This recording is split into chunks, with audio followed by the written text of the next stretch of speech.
1971-এ আমাদের স্বাধীনতার যুদ্ধ হয় এবং স্বাধীনতা যুদ্ধ বলতে আমরা যে বুঝি পূর্ব পাকিস্তান এবং পশ্চিম পাকিস্তানের মধ্যে একটা গৃহযুদ্ধ হয়। পশ্চিম পাকিস্তানের বিরুদ্ধে বিদ্রোহ করে বামেরা এবং আওয়ামী লীগ এবং শেষ হয় ভারতের সামরিক অভিযান এবং তাদের কাছে পাকিস্তানের ইস্টার্ন কমান্ডের আত্মসমর্পণের মধ্যে দিয়ে।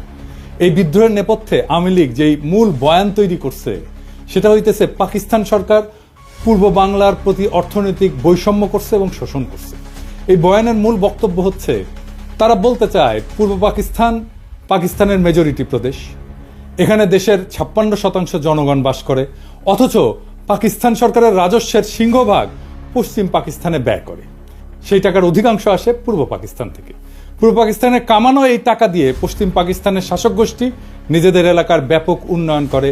রাজস্ব খাত, উন্নয়ন খাত, আমদানি, বৈদেশিক সাহায্য ইত্যাদিতে পশ্চিম পাকিস্তানে ব্যয় করা হতো 75 থেকে 80 ভাগ, আর পূর্ব পাকিস্তানের ভাগে পড়তো মাত্র 20 থেকে 25 ভাগ। এছাড়া পূর্ব পাকিস্তানের মানুষকে দৈনন্দিন দ্রব্য সামগ্রী, পণ্য সামগ্রী পশ্চিম পাকিস্তানের চাইতে বেশি দামে কেনা লাগতো, যা ছিল তৎকালীন শাসক গোষ্ঠীর এক ক্রূর পরিকল্পনা, যার মাধ্যমে এদেশের গরিব দুঃখী মানুষের রক্ত তারা চুষে নিত। দুই প্রদেশের মধ্যে মাথাপিছু আয়ের মধ্যে ছিল ব্যাপক বৈষম্য, যা হচ্ছে তাদের শোষণের পলিসি। এইসব ক্ষোভকে ঘুঁটা দিয়া আওয়ামী লীগ 70 সালের নির্বাচনে একটা বিখ্যাত পোস্টার ছাপায় সারা দেশে ব্যাপকভাবে বিলি করছিল। পোস্টারটার শিরোনাম ছিল সোনার বাংলা শ্মশান কেন। কি ছিল সেই পোস্টারে? সেই পোস্টারে দেখানো হয়েছে যে বৈষম্য। রাজস্ব খাতে বাংলাদেশ 1500 কোটি টাকা ব্যয় হয়, পশ্চিম পাকিস্তানে 5000 কোটি টাকা ব্যয় হয়। উন্নয়ন খাতে ব্যয় হয় বাংলাদেশে 3000 কোটি টাকা, পশ্চিম পাকিস্তানে 6000 কোটি টাকা। বৈদেশিক সাহায্য বাংলাদেশ শতকরা পায় 20 ভাগ, পশ্চিম পাকিস্তান পায় 80 ভাগ। বৈদেশিক দ্রব্য আমদানি বাংলাদেশের শতকরা 25 ভাগ, পশ্চিম পাকিস্তান 75 ভাগ।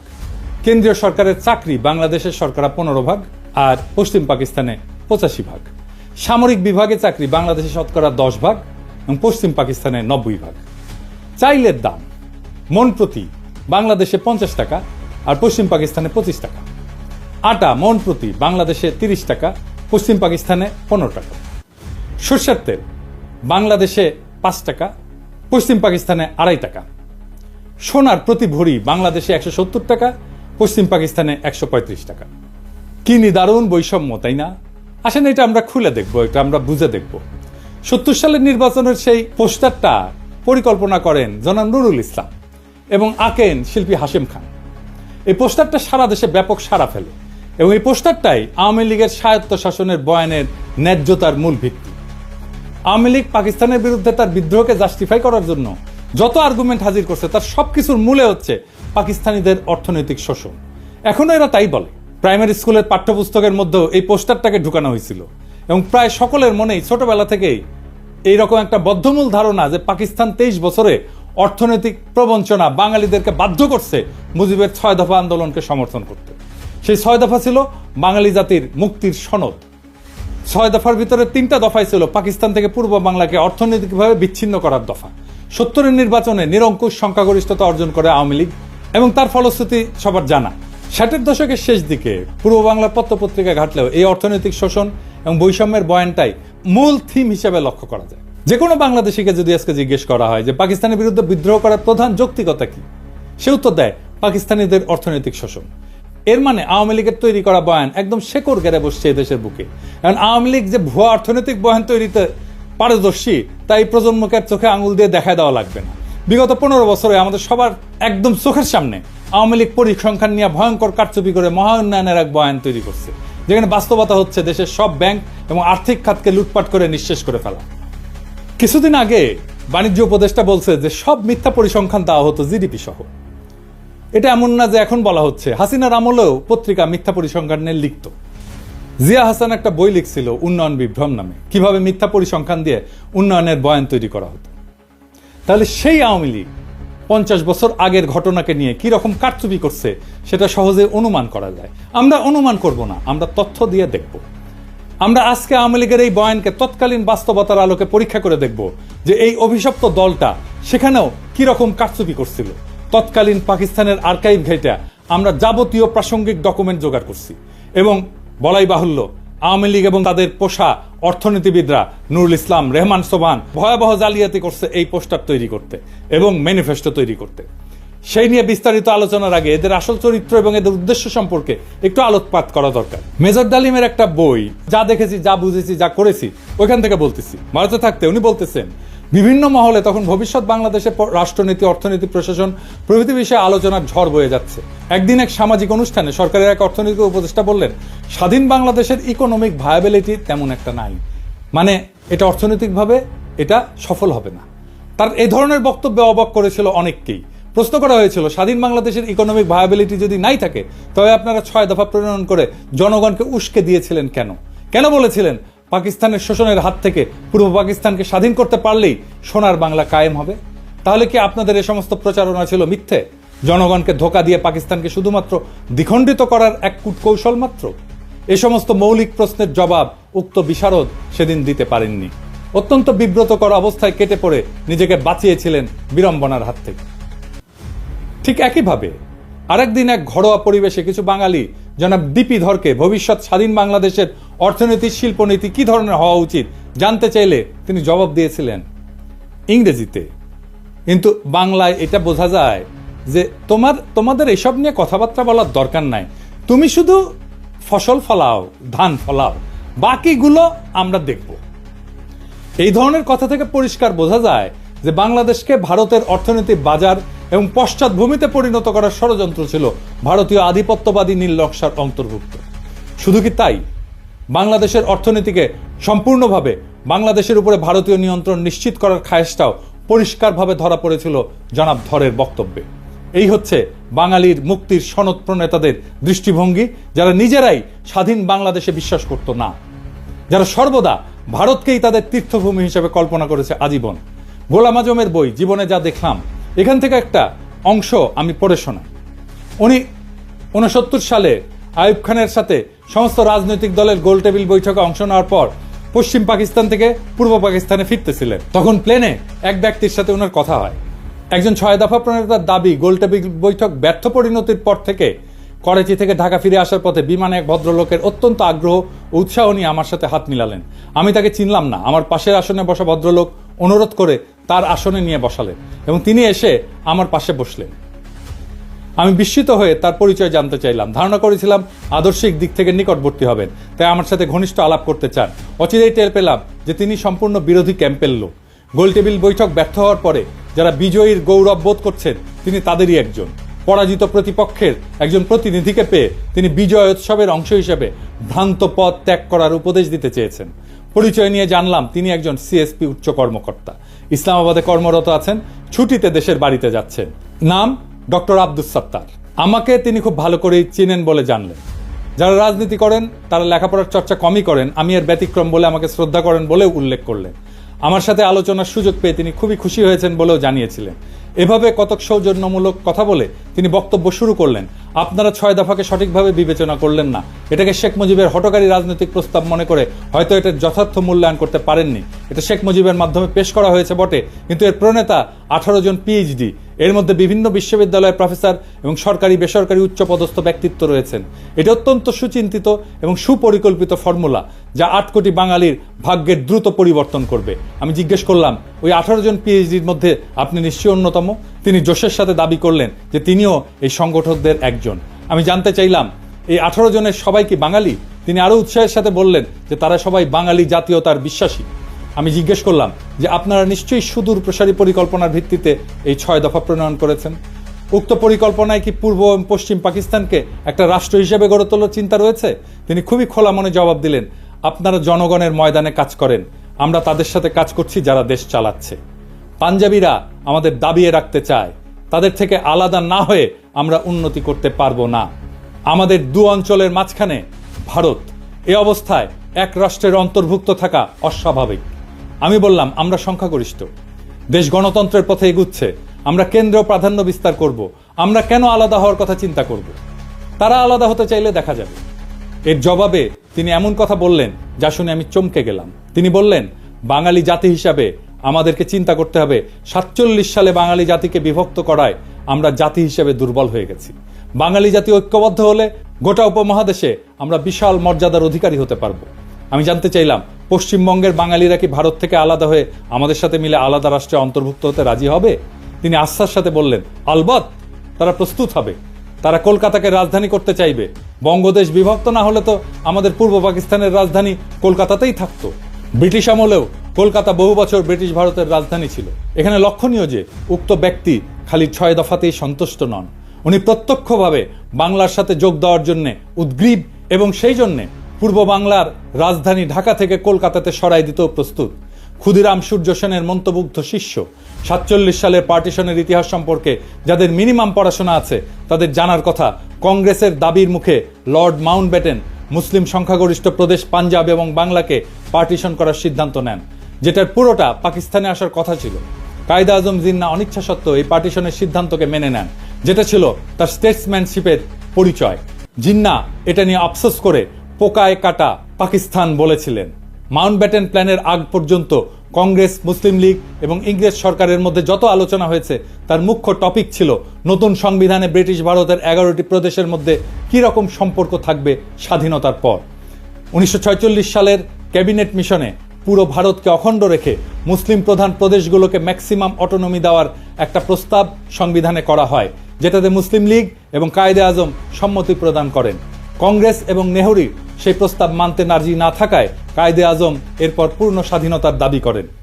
মাউন্টব্যাটেন প্রস্তাবের আগ পর্যন্ত প্রদেশগুলোকে অখণ্ড রেখে কোন প্রদেশ ভারতে থাকবে আর কোনটা পাকিস্তানে যাবে সেটা নিয়ে নেগোসিয়েশন চালান। মুসলিম লীগ 11টি প্রদেশের মধ্যে 4টি মুসলিম প্রধান প্রদেশ বাংলা, পাঞ্জাব, সিন্ধু, উত্তর পশ্চিম সীমান্ত প্রদেশ দাবি করে। মাউন্টব্যাটেন নেহরু দিয়ে ইনফ্লুয়েন্স হন। এই নেহরুর সাথে মাউন্টব্যাটেনের স্ত্রীর একটা অ্যাফেয়ার ছিল, দরকার পড়লে এটা রেফারেন্স দেওয়া যাবে। তো এই ইনফ্লুয়েন্সড হয়ে বাংলা এবং পাঞ্জাবের পুরো প্রদেশ না দিয়ে সেটাকেও পার্টিশন করার সিদ্ধান্ত নেন। 3রা জুন মাউন্টব্যাটেনের পার্টিশনের সিদ্ধান্তের পর ব্রিটিশ পার্লামেন্টের প্রথম প্ল্যানে, যেটা জুলাই মাসে ইন্ডিয়ান ইন্ডিপেন্ডেন্স অ্যাক্ট 1947-এর ভিতরে অন্তর্ভুক্ত ছিল, বাংলা প্রদেশের 5টি বিভাগের বর্ধমান প্রেসিডেন্সি, রাজশাহী, ঢাকা, চট্টগ্রাম 28টা জেলার মধ্যে পাকিস্তানকে 16টা জেলা প্রদান করা হয়। বর্ধমান বিভাগকে সম্পূর্ণ ভারতে, ঢাকা এবং চট্টগ্রাম বিভাগকে পার্বত্য চট্টগ্রাম ডিস্ট্রিক্ট বাদে, পার্বত্য চট্টগ্রাম পরে অন্তর্ভুক্ত হয়েছে, সম্পূর্ণ পাকিস্তানকে প্রদান করা হয়। প্রেসিডেন্সি বিভাগের 6টি জেলার মধ্যে পাকিস্তানকে 3টা, যশোর, মুর্শিদাবাদ, নদিয়া এবং ভারতকে 3টা জেলা, কলকাতা, 24 পরগনা, খুলনা প্রদান করা হয়। রাজশাহী বিভাগকে পার্টিশন করে 8টি জেলার মধ্যে 6টি জেলা, বগুড়া, দিনাজপুর, মালদা, পাবনা, রাজশাহী, রংপুর পাকিস্তানে এবং অবশিষ্ট 2টি জেলা, দার্জিলিং, জলপাইগুড়ি ভারতে প্রদান করা হয়। এছাড়া জুলাই মাসে আসামের সিলেট জেলাতে গণভোট হয়, সেখানকার সংখ্যাগরিষ্ঠ মুসলিম পাকিস্তানে যোগ দেওয়ার পক্ষে ভোট দেয়। এরপরে স্যার সিরিল রেডক্লিফকে প্রধান করে একটা পার্টিশন কমিশন বানানো হয় ফাইনাল ডিটেলস ঠিক করার জন্য। স্যার রেডক্লিফ ইন্ডিয়ান ইন্ডিপেন্ডেন্স অ্যাক্টের প্ল্যানে অদল বদল করেন। প্রথমত উনি মুর্শিদাবাদ, নদিয়া এবং মালদা জেলাকে ভারতে প্রদান করেন, পাকিস্তানকে ভারত থেকে খুলনা নিয়ে প্রদান করেন, এছাড়া পাকিস্তানকে পার্বত্য চট্টগ্রাম জেলা প্রদান করেন। খালি এতটুকু করেই ক্ষান্ত হন নাই, উনি এরপরে পার্টিশনের ইউনিটকে জেলা থেকে থানা পর্যায়ে নামায় আনেন। অর্থাৎ খালি মুসলিম সংখ্যাগরিষ্ঠ জেলার মধ্যে যেসব থানা মুসলিম সংখ্যাগরিষ্ঠ সেগুলোকেই পাকিস্তানে ভাগে পড়ে, প্রদেশ থেকে ইউনিট একেবারে থানাতে নামায় আনছে। এর ফলে রেডক্লিফ সাহেবের জলপাইগুড়ি এবং দিনাজপুর জেলাকে পার্টিশন করে মুসলিম প্রধান থানাকে পাকিস্তানে দেন। মালদা, মুর্শিদাবাদ পুরোটাই ভারতে থাকে মুসলিম সংখ্যাগরিষ্ঠ হওয়া সত্ত্বেও। নদিয়াকে পার্টিশন করে কুষ্টিয়া, চুয়াডাঙ্গা অঞ্চল পাকিস্তানে এবং যশোরকে পার্টিশন করে বনগাঁ পর্যন্ত ভারতকে দেওয়া হয়। 24 পরগনা জেলা পুরোটাই ভারতে থাকে। এরপরও উনি ক্ষান্ত হন না, উনি সিলেটের 35টি থানার মধ্যে 6টি থানা কেটে করিমগঞ্জ সহ সেটা ভারতকে প্রদান করেন। এই রেডক্লিফ অ্যাওয়ার্ড দেশ স্বাধীন হওয়ার 1-2 দিন পর প্রকাশ করা হয়। রেডক্লিফ পাঞ্জাবেও ঘুটু করছে, মাউন্টব্যাটেনের চাপে পড়ে, সেটা অন্য কাহিনী, এর সাথে কাশ্মীর জড়িত। রেডক্লিফ রিভারের রেলেভেন্ট অংশ আপনি এখানে পাবেন, আমি সবগুলোই ডেসক্রিপশনে দিয়ে দিচ্ছি। 3রা জুন 1947 সালে মাউন্টব্যাটেনের পার্টিশন সিদ্ধান্ত প্রকাশিত হওয়ার পর বাংলা প্রদেশের মুসলিম লীগের নেতা সোহরাওয়ার্দী দিল্লিতে কায়েদে আজমের সাথে দেখা করতে যান। সোহরাওয়ার্দী এবং বাংলার মুসলিম লীগ ভেবেছিল পুরো বাংলা প্রদেশ পাকিস্তানে যাবে। পার্টিশনের সিদ্ধান্তে তারা স্বাভাবিকভাবে আপসেট হয়। সোহরাওয়ার্দী এবং আবুল হাশিম মানে বদরুদ্দিন ওমরের বাবা, জিন্নার কাছে অনুমতি চায়। যদি জিন্না রাজি থাকে তখন তারা বাংলা কংগ্রেসের নেতাদের সাথে আলোচনা করে দুই পক্ষ মিলে একটা প্রপোজাল দেবে যাতে পুরো বাংলা প্রদেশ এক থেকে ভারত এবং পাকিস্তান থেকে আলাদা হয়ে তৃতীয় একটা দেশ তৈরি করে আসামের সাথে মিলে। জিন্না তার সম্মতি প্রদান করেন। এই প্রস্তাবে বাংলা কংগ্রেসের নেতা শরৎ বসু, সুভাষ বোসের দাদা এবং শর্মিলা বোসের ঠাকুরদা, যিনি এই বইটা লিখছিলেন, ওনারা নিমরাজি থাকলেও কেন্দ্রীয় কংগ্রেসের নেতা নেহেরু এবং সর্দার প্যাটেল যখন জানতে পারে, তারা শরৎ বোসকে বিশাল ঝাড়ি মারে। তাতে শরৎ বোস ওই প্রস্তাব থেকে সরে আসে। এছাড়া বাংলার হিন্দু মহাসভার নেতা শ্যামাপ্রসাদ মুখার্জি এই প্রস্তাব শোনার পর বিশাল জনসভা ডেকে এই প্রস্তাবের বিরোধিতা করার জন্য। তারা কোনো মতেই হিন্দুস্তান থেকে আলাদা হতে রাজি না। এইসব শোডাউন কাজে দেয় এবং এখানেই অখণ্ড বাংলার প্রস্তাবের ইতি ঘটে। ইতিহাস এখানে প্রমাণ করে 1947 সালে বাংলা ভাগের জন্য কংগ্রেস এবং হিন্দু মহাসভা দায়ী। স্বাভাবিকভাবেই তারা পুরো বাংলাকে ভারতের অংশ হিসেবে চেয়েছিল। মুসলিম লীগ পুরো বাংলাকে পাকিস্তানের অংশ হিসেবে চেয়েছিল। কিন্তু পার্টিশনের সিদ্ধান্ত শোনার পর মুসলিম লীগ অখণ্ড বাংলা রাখতে রাজি ছিল। যদি বাংলা আসাম মিলে তৃতীয় আর একটা দেশ হয়, কংগ্রেস এবং মহাসভা সেটার চাইতে খণ্ডিত বাংলাকেই ভারতের অংশ হিসেবে প্রেফার করে।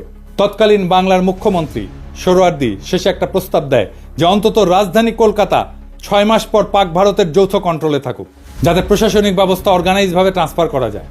সর্দার প্যাটেলের উত্তরে বলেন, নট ইভেন ফর 6 days।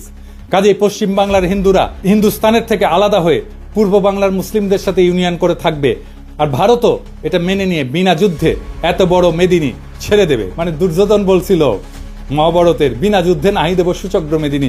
একটা সূচের আগায় যতটুকু ভূমি থাকে ওইটাও যুদ্ধ ছাড়া দেব না, ওটাই ভারতের পলিসি। তাই এটা একটা আকাশ কুসুম কল্পনা। আওয়ামী লীগের নেতাদের এসব ইতিহাস খুব ভালো করে জানার কথা, কারণ তারা মুসলিম লীগের কর্মী ছিল 47 সালে। এরপর এইসব 6 দফা প্রণেতারা মানুষকে মূলা দেখাইছে যে তারা পশ্চিম বাংলার সাথে ইউনিয়ন করবে। এইটা ছিল আওয়ামী লীগের একটা ভয়ঙ্কর প্রতারণা। 1971 সালের 7 দফা চুক্তির ইতিহাস নতুন প্রজন্ম ইতিমধ্যে জেনে ফেলছে। সর্বশেষে এই পোস্টারের প্রণেতা অর্থনীতিবিদ নুরুল ইসলাম যে কত স্থূল একজন ব্যক্তি ছিল তার একটা সামান্য উদাহরণ দেই। 2016 সালে বাংলাদেশ প্রতিদিন পত্রিকায় পোস্টারটার শিল্পী হাশেম খান একটা প্রবন্ধ লেখেন। সেখানে উনি পোস্টার তৈরির ইতিহাস বর্ণনা করেন। সেই প্রবন্ধের একটা অংশ হচ্ছে, কিছুক্ষণের মধ্যে নুরুল ইসলাম ফিরে এসে বললেন, কিছু একটা দাঁড় করাতে পারলেন? আজকে আর বিদ্যুৎ আসবে না। পাকি সরকার পূর্ব পাকিস্তানের অন্ধকারে রাইখা পাকিস্তানের আলোতে ভাসাইয়া দিচ্ছে। সারা রাত শহর বন্দর অলিগলি এমনকি গ্রাম পর্যন্ত বিদ্যুতের বাতি আলো দিতেছে।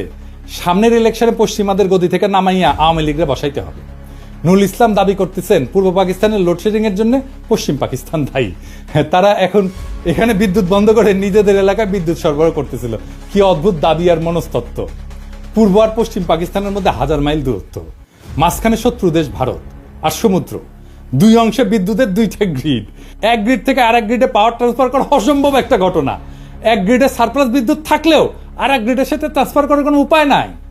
কাজে পূর্ব পাকিস্তানের বিদ্যুৎ বন্ধ কইরা পশ্চিম পাকিস্তানকে আলোর বন্যায় ভাসিয়ে দেওয়ার মতো নিতান্ত শিশুসুলভ দাবি খুবই হাস্যকর। সে নাকি বাংলাদেশের প্রধান অর্থনীতিবিদ ছিল, সে বাংলাদেশের পরিকল্পনা কমিশনের প্রধান ছিল স্বাধীনতার পরে।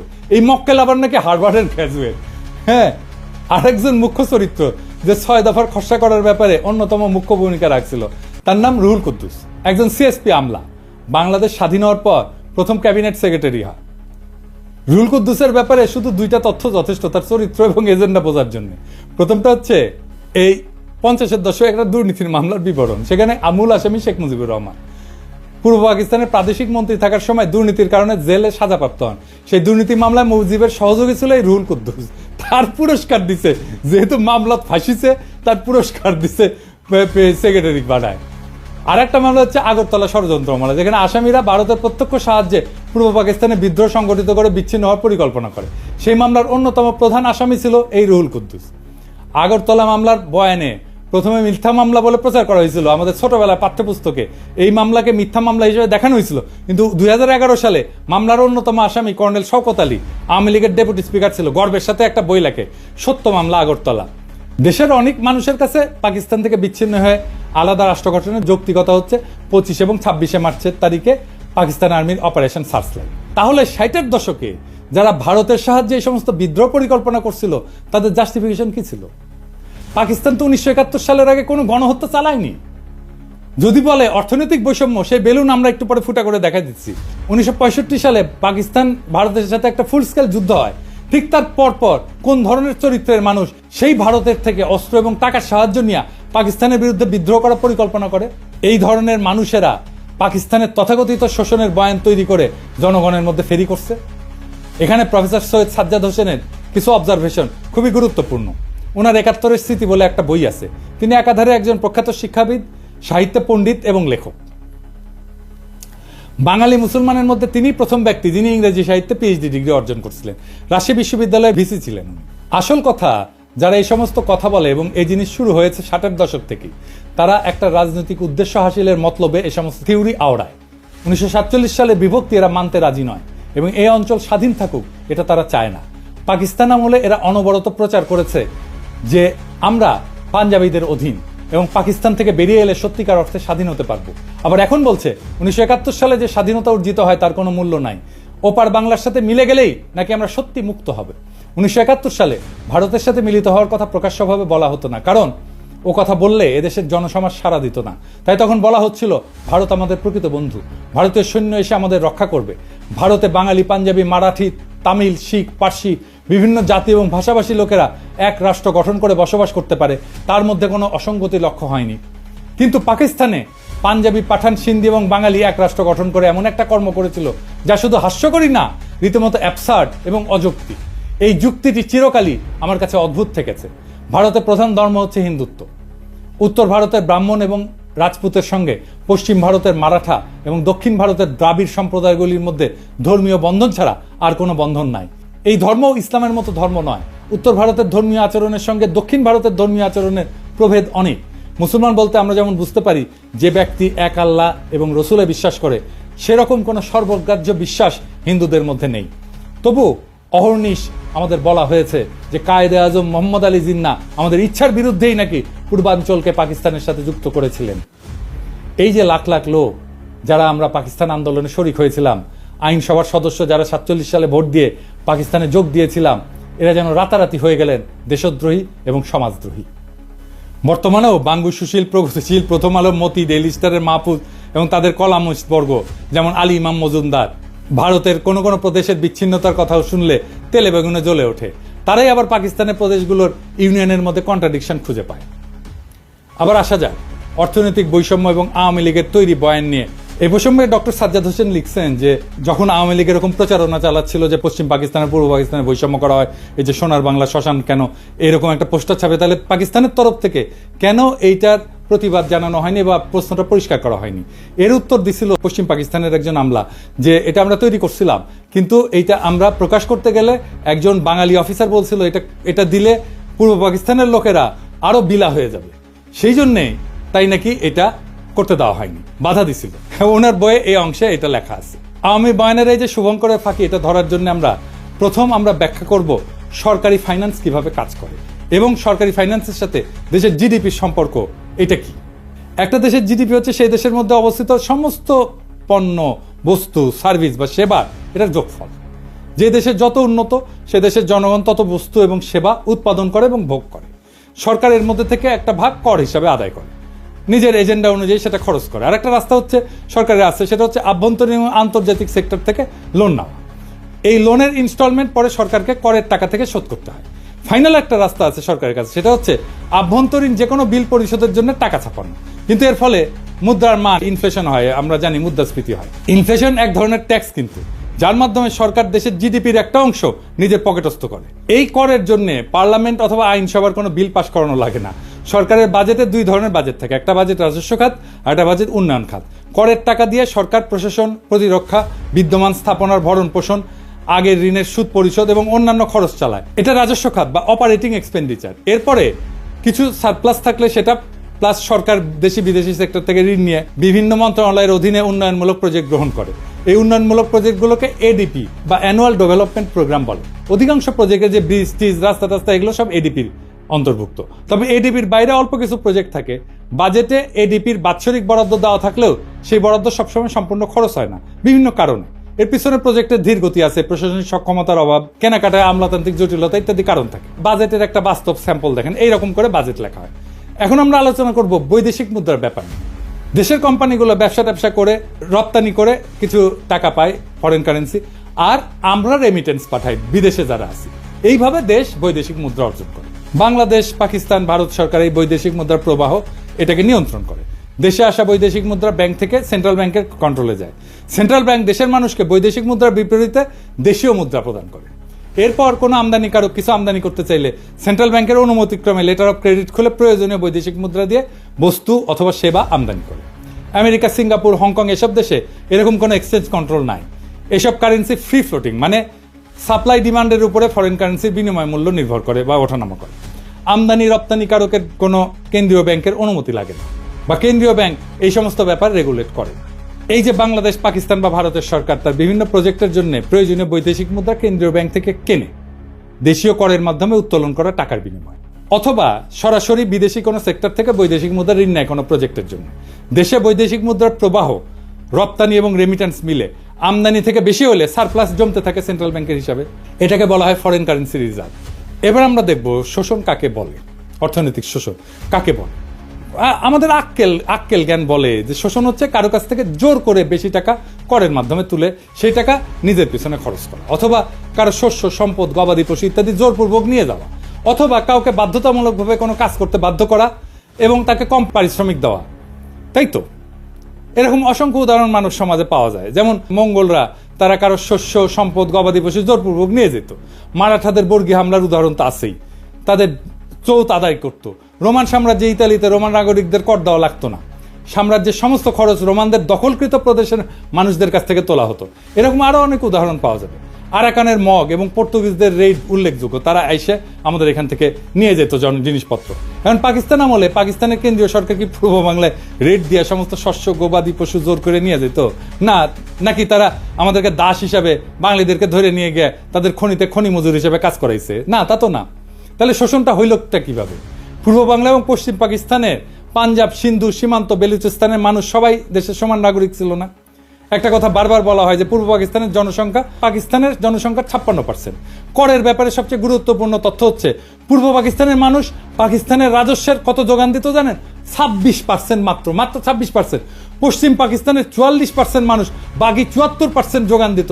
এর বিপরীতে পূর্ব পাকিস্তান চতুর্থ পঞ্চবার্ষিক পরিকল্পনায় মোট সরকারি উন্নয়ন বরাদ্দের 60% বরাদ্দ পাইছিল, পশ্চিম পাকিস্তান পাইছিল 40%। ওদেরই তো বিদ্রোহ করার কথা। তৃতীয় পরিকল্পনায় পূর্ব পাকিস্তান পাইছিল 53%, পশ্চিম পাকিস্তানের বরাদ্দ ছিল 47%। দ্বিতীয় প্ল্যানে 63-64 সালে দুই প্রদেশের অনুপাত ছিল 50-50। একবার ব্যাপারটা ঠান্ডা মাথায় চিন্তা করে দেখেন তো, একটা প্রদেশ দেশের মোট রাজস্বের 26% যোগান দিয়ে বিপরীতে 53-60% উন্নয়ন বরাদ্দ পাচ্ছে, তাও আবার নিজেদের শোষিত বলে জোর গলায় দাবি তোলে। আরে ভাই, বাটপাড়ির তো একটা সীমা আছে, তাই না? আরে বাটপাড়ি কেউ ধরতে পারলো না। উল্টা আমরাই তো এক হিসেবে পাঞ্জাব, সিন্ধু প্রদেশকে শোষণ করছি। তারা জনসংখ্যার অনুপাতে কম হয়েও রাজস্ব করের অধিকাংশ যোগান দিছে এবং সেই যোগানের অধিকাংশ উন্নয়ন বরাদ্দ আমরা পাইছি। তারা তো এই ব্যাপারে নিয়ে একটা টু শব্দ পর্যন্ত করেনি। আরে বেটা, চামারের চামার, তুই বেশি টাকা নিলি আবার বলিস আমাদের শোষণ করিচ্ছে। পাকিস্তানে 1955 সাল থেকে 1975 সাল পর্যন্ত 20 বছরে সর্বমোট 4টা পঞ্চবার্ষিক পরিকল্পনা হয়, মানে 5 বছরের বাজেট করা হয়। সেই বাজেটের মূল কপি এবং প্রাসঙ্গিক পরিসংখ্যান বিশ্লেষণ করলে আওয়ামী লীগের অর্থনৈতিক বৈষম্যের বয়ানের বেলুন ফুটা হয়ে যায়। লীগের পোস্টার সম্পূর্ণ ভুয়া, মন গড়া, আন্দাজে বসানো সংখ্যা। একটা মজার ব্যাপার লক্ষ্য করলে দেখা যাবে পোস্টারতে অধিকাংশ সংখ্যা 2 দিয়া গুণ করে মিলাই দেওয়া হয়েছে। যেমন ধরেন, উন্নয়ন খাতে আমাদের 3000, ওদের 6000। শতকরা অনুপাতে খুব সুন্দর করে আমাদের ভাগে 10, 15, 20, 25 বসায় দেওয়া হয়েছে। দ্রব্যমূল্যের দাম চমৎকার ভাবে আমাদের সবকিছুর দাম ঠিক দ্বিগুণ একটা সংখ্যা বসায় দেওয়া হয়েছে, তাই না? একটা বাচ্চাকে অঙ্ক কষতে দিলে সে অঙ্ক না পারলে উত্তরে যেরকম একটা সংখ্যা আন্দাজে মিলায় বসায় দেয়, ব্যাপারটা ঠিক সেই রকম। তবে এই পোস্টারের প্রস্তুতকারক আওয়ামী লীগের এক টাউট অধ্যাপক। বৈদেশিক সাহায্য ঋণ উন্নয়ন বাজেটের অংশ, কাজে একটা এলাকার উন্নয়ন বরাদ্দ 50-60%, আর সেই প্রদেশের বৈদেশিক সাহায্য মাত্র 20%। এটা একমাত্র নুরুল ইসলামের মতো টাউট একটা অধ্যাপকের মস্তিষ্ক থেকে বাইর হবে। বৈদেশিক আমদানির হিসাব সম্পূর্ণ মন গড়া, কারণ একটা দেশের মাল করাচিতে আমদানি হচ্ছে নাকি চট্টগ্রামে আমদানি হচ্ছে সেটা কাস্টমস একবারই ঢুকে। এরপরে দেশের অভ্যন্তরে সেই মাল কোন প্রদেশ থেকে কোন প্রদেশে যাচ্ছে সেটা কোনো কাস্টমস হিসাব থাকে না। কাজে কোন প্রদেশ আমদানির কত শতাংশ কনজিউম করে সেটার কোনো আলাদা অ্যাকাউন্ট ছিল না, থাকা সম্ভব ছিল না সেই সময়। আমদানির 25-75% সংখ্যা সম্পূর্ণ কাল্পনিক। বৈদেশিক মুদ্রা কোন প্রদেশ কত আয় করে, ব্যয় করে, কনজিউম করে, একটা দেশের ভেতরে কোনো পরিসংখ্যান থাকে না। যেমনটা থাকে না জেলা ভিত্তিক হিসাব। এটা করতে হলে প্রত্যেক প্রদেশ প্রত্যেক জেলার নিজস্ব কেন্দ্রীয় ব্যাংক লাগবে, নিজস্ব ফরেন কারেন্সি অ্যাকাউন্ট লাগবে। এক্স্যাক্টলি এই জন্যই 6 দফার মধ্যে এই পয়েন্টটা ঢুকানো হয়েছিল। আওয়ামী লীগ নিজেও জানতো না এইসব হিসাব। তারা সম্পূর্ণ ভুয়া সংখ্যা ওরাইছে বিদ্রোহ জাস্টিফাই করার জন্য। প্ল্যানগুলোর মূল কপি এবং রেলেভেন্ট পরিসংখ্যান আমি ডেসক্রিপশনে দিয়ে দিচ্ছি। দ্বিতীয় এবং পঞ্চম পঞ্চবার্ষিক পরিকল্পনায় পূর্ব বাংলা 50%-এর কম উন্নয়ন বরাদ্দ পাইছে। তবে সর্বদা তাদের যোগান দেওয়া 25 থেকে 26% রাজস্ব থেকে বেশি বরাদ্দ পাইছে। দ্বিতীয় প্ল্যানে 26% করের বিপরীতে 39% বরাদ্দ পাকিস্তানের রাজস্ব কেন্দ্রীয় সরকার তুলে সেই বরাদ্দ প্রাদেশিক সরকারকে দিত। প্রাদেশিক সরকার বিভিন্ন প্রজেক্ট বাস্তবায়ন করত। প্রথম দুইটা প্ল্যানে বরাদ্দ 50%-এর কম দেওয়ার কারণ ছিল পূর্ব পাকিস্তানের প্রাদেশিক সরকারের সক্ষমতার অভাব। তারা বরাদ্দকৃত অর্থ দিয়ে সব প্রজেক্ট প্রকিউর করে কমপ্লিট করতে পারতো না। এখনো বাংলাদেশে কিন্তু এই উন্নয়ন বাজেটের অর্থ ফেরত যায়। এখনকার বাংলাদেশের এডিপি বাস্তবায়নের হার অনেক কম। আর প্রথম পরিকল্পনা যখন গ্রহণ করা হয় তখন কেন্দ্রের প্রধানমন্ত্রী ছিল আমাদের হোসেন শহীদ সোহরাওয়ার্দী, প্রাদেশিক সরকারও আওয়ামী লীগ আতাউর রহমানের নেতৃত্বে।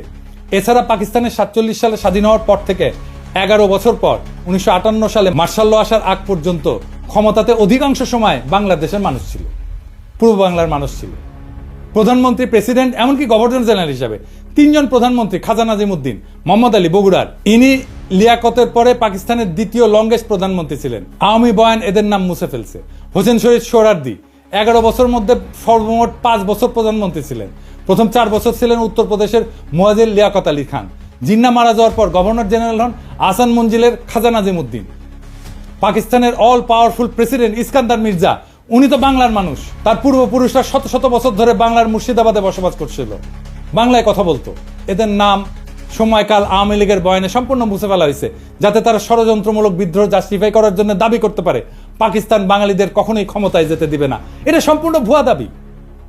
বাঙালিরা ক্ষমতায় ছিল, কাজে পশ্চিম পাকিস্তানিদের ষড়যন্ত্র লজিক এখানে ধোপে টেকে না।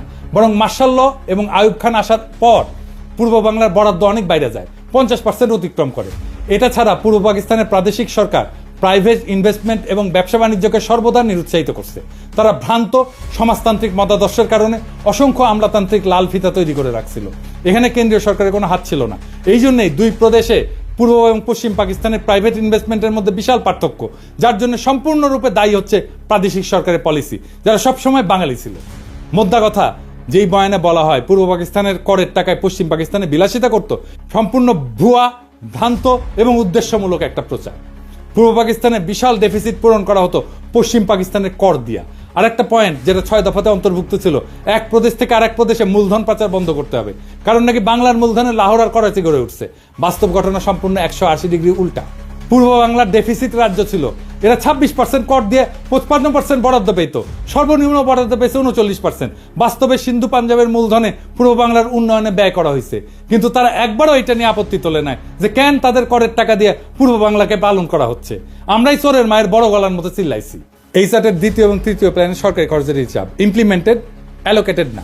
তৃতীয় প্ল্যানে পূর্ব পাকিস্তানে অ্যালোকেটেড ছিল 16,000 মিলিয়ন রুপি, পশ্চিমে ছিল 14,000 মিলিয়ন রুপি। ইয়াহিয়া খান চতুর্থ প্ল্যানে পূর্ব পাকিস্তানের এত হাউকাউ দেখে পূর্ব পাকিস্তানের বরাদ্দ এক ধাক্কায় দ্বিগুণ করে মোট সরকারি বরাদ্দের 60% করে দেন। এইবারে আসেন মাথাপিছু আয়ের পরিসংখ্যান নিয়ে কথা বলি। আর একটা অভিযোগ তোলা হয়তো দুই অংশের মাথাপিছু আয়ের মধ্যে বৈষম্য ছিল।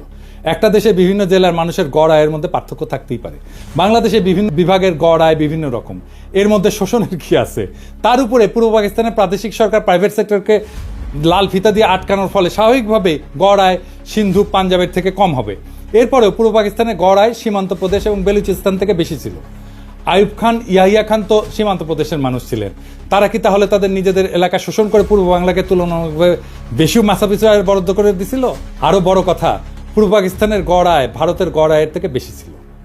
যেই পূর্ব বাংলাকে লক্ষ্য করে 47-এর দেশভাগের সময় ইংরেজ গভর্নর স্যার ফ্রেডেরিক ব্যারেজ বলেছিল এটা হবে পৃথিবীর সবচেয়ে বড় চাষাদের বস্তি, রুরাল স্লাম।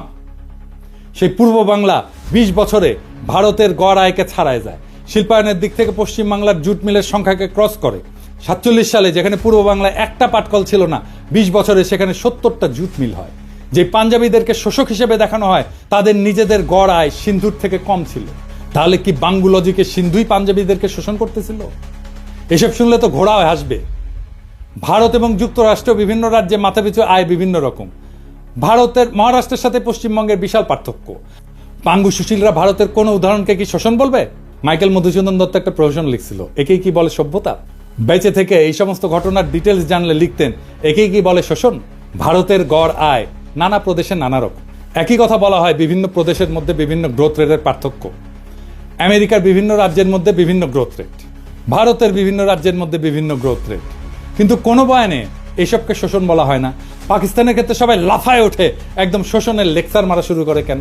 আর একটা বিষয় আছে, সেটা হচ্ছে কস্ট অফ লিভিং এর তারতম্য। পোস্টারে যে কস্ট অফ লিভিং দেখা হয়েছে, আশা করি এতক্ষণে সবাই বুঝছেন সেটা সম্পূর্ণ ভুয়া আন্দাজে বসানো সংখ্যা। এখানে আরো দুইটা কথা যোগ করি। একটা দেশের বিভিন্ন শহর গ্রাম জীবনযাত্রার খরচ ভিন্ন। ঢাকাতেও জীবনযাত্রার খরচ মাগুরার একটা গ্রামের থেকে অনেক বেশি। তাহলে কি বাঙ্গুলজিকে মাগুরার গ্রাম ঢাকাকে শোষণ করতেছে? বিশ্বের সব দেশেই শহর গ্রাম বিভিন্ন এলাকার জীবনযাত্রার খরচ ভিন্ন ভিন্ন।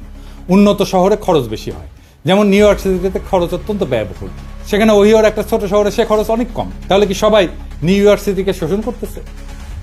এই হচ্ছে আওয়ামী লীগের তৈরি করা পাকিস্তানের অর্থনৈতিক শোষণের বয়ানের আসল রূপ। এটা দেখাই দেওয়া উচিত ছিল, কিন্তু তার অর্থ এই না যে আমরা বলবো আমাদের 1971 স্বাধীনতার যুদ্ধ করা ভুল হয়েছে। কিন্তু ভুল তথ্য দিয়া ভুল বুঝায় তো একটা জাতিকে চিরজীবন অন্ধ রাখা যায় না। 25শে মার্চের গণহত্যা একটা টার্নিং পয়েন্ট। ওই অবস্থা কিভাবে তৈরি হয়েছিল সেটা আরেকদিন আলাপ হবে। সেই অন্ধকার ইতিহাস শুনলে আপনি শিউরে উঠবেন যে কি ভয়ানক পরিকল্পনা করে এমন একটা সম্ভাবনার দিকে ঠেলে দেওয়া হয়েছিল একটা পুরো জাতিকে। সেই ইতিহাস আরেকদিন। বাংলাদেশের ইতিহাস শুধু বিজয়ের গল্প না, বরং সত্য আর মিথ্যার একটা দীর্ঘ সংগ্রাম। 1971 সালের মুক্তিযুদ্ধ আমাদের জাতির সত্তার ভিত্তি গড়ে দিছে, তবে এর প্রত্যেকটা দিক সঠিকভাবে বোঝা জরুরি। পাকিস্তানের শোষণ, বৈষম্যের বয়ান, রাজনৈতিক চক্রান্ত এবং বহির্বিশ্বের ভূমিকা, এসব প্রশ্নের নতুন বিশ্লেষণ দরকার, নতুন বয়ান দরকার, নতুন ইতিহাসবোধ দরকার। যেই জাতি ইতিহাসকে প্রশ্ন করতে শেখে, সেই জাতি ভবিষ্যৎকে রচনা করতে পারে। ভুল তথ্যের ভিত্তিতে জাতীয় চেতনার বিকৃতি ঘটে, আর সেখান থেকেই জন্ম নেয় দুর্বল শাসন, দুর্নীতি এবং প্রহসনের উন্নয়নের বয়ান। আজকে বাংলাদেশ যদি সত্যিকার অর্থে স্বাধীনতার চেতনাকে ধারণ করতে চায়, তবে তাকে নিরপেক্ষভাবে অতীতের ঘটনাগুলো পর্যালোচনা করতে হবে। সত্যের অনুসন্ধান শুধু ইতিহাসের প্রয়োজনে নয়, বরং ভবিষ্যতের জন্য অপরিহার্য। জাতি হিসেবে আমাদের দায়িত্ব হলো ইতিহাসের প্রকৃত সত্যকে জানা, যাতে মিথ্যার বুনিয়াদ ভেঙে আমরা একটা উন্নত, স্বনির্ভর এবং শক্তিশালী বাংলাদেশ গড়তে পারি। আসুন আমরা ইতিহাসকে প্রশ্ন করতে শিখি, কারণ সঠিক প্রশ্নই আমাদের সঠিক ভবিষ্যতের দিকে এগিয়ে নিয়ে যাবে। ইনকিলাব জিন্দাবাদ।